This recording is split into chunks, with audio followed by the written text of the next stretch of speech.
It is absolutely amazing where sin can take you. Sin will take you further than you want to go.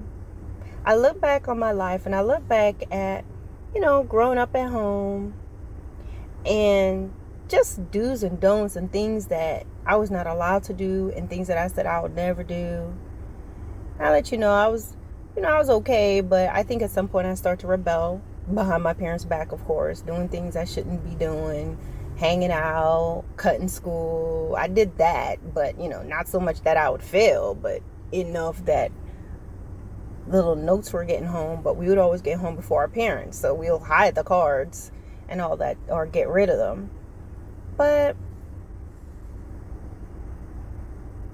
nevertheless, there were still boundaries and things, you can't cross when you're at home, and you just think that, no, I'll never do that.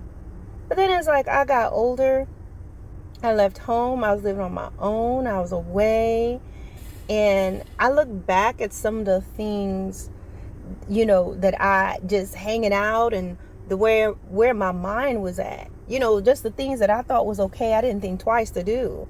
I didn't think twice to say. I didn't think twice to be a part of. And it's scary. It really is. And something that I realize is that sin will numb you and use you. Sin will numb you, use you, and then discard you. If you think of some of the things that you have done, just reflect and think of where God brought you from, or look at where you're at right now.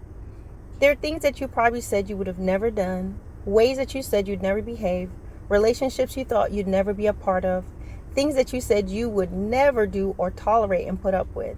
Yet you may find yourself being in an abusive relationship, find yourself being sexually promiscuous, find yourself dating someone's husband, someone's wife, sleeping with somebody's husband, sleeping with somebody's wife, aborting a child, keeping or having a baby for somebody who's married. You find yourself shooting somebody, killing somebody. You find yourself in gangs. You find yourself prostituting. You find yourself on the street. You find yourself beating somebody. You find yourself shooting somebody. You might have killed somebody before. You may have lied on a person. You may find yourself ignoring things, stealing stuff, being a part of some big old, some sort of embezzling circle. Most people that do things and then they end up getting caught, they thought that they were in control and it wasn't going to go that far.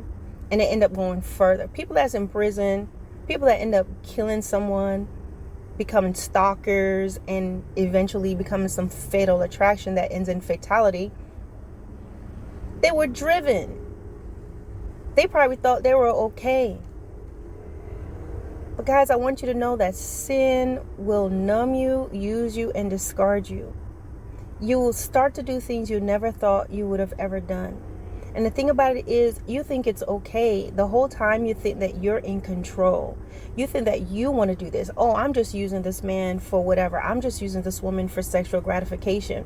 But everybody is pretty much just negating one another. Every time you lay down with somebody, you give a little piece of yourself to that person. You collect a little bit of them to include all their habits and hang-ups and issues and all their torments and all their freaky desires. You pick up a little bit of that.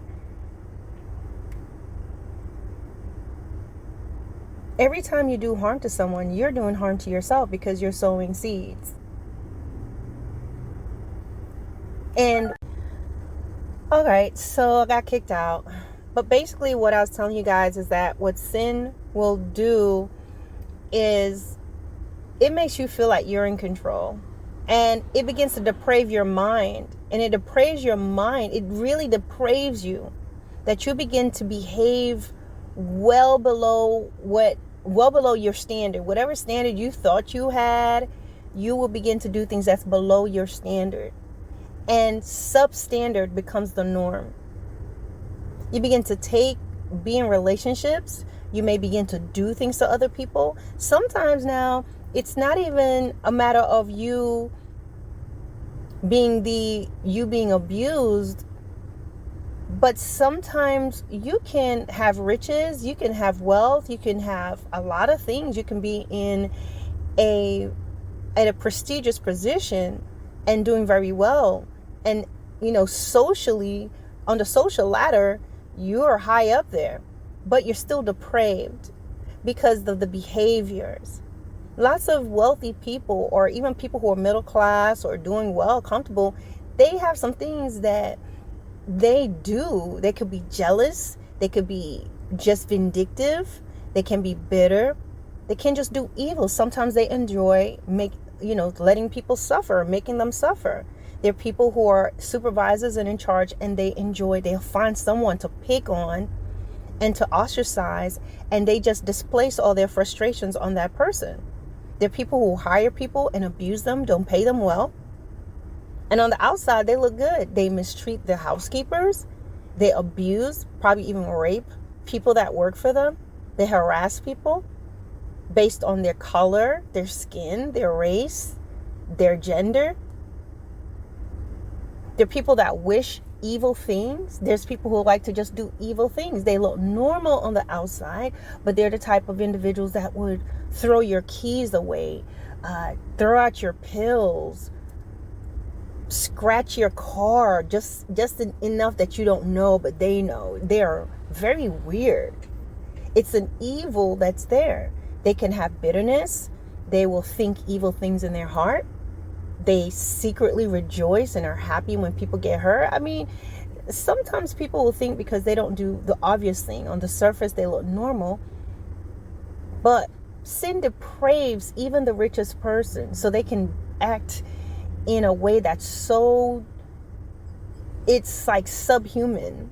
And it's so evil that they hide it. They don't tell people they do these things. The others that they abuse animals. They may not hurt a person, but they'll get a pet. They go to the pet store and buy a pet, buy a cat, a dog, buy a hamster, just so they can go home behind closed doors and torture that animal. So sin has a little bit of something for everybody. But what it does, it depraves your mind and it numbs you and it makes you think that abnormality and behaving subpar becomes the norm. And eventually you just do that till you destroy other people.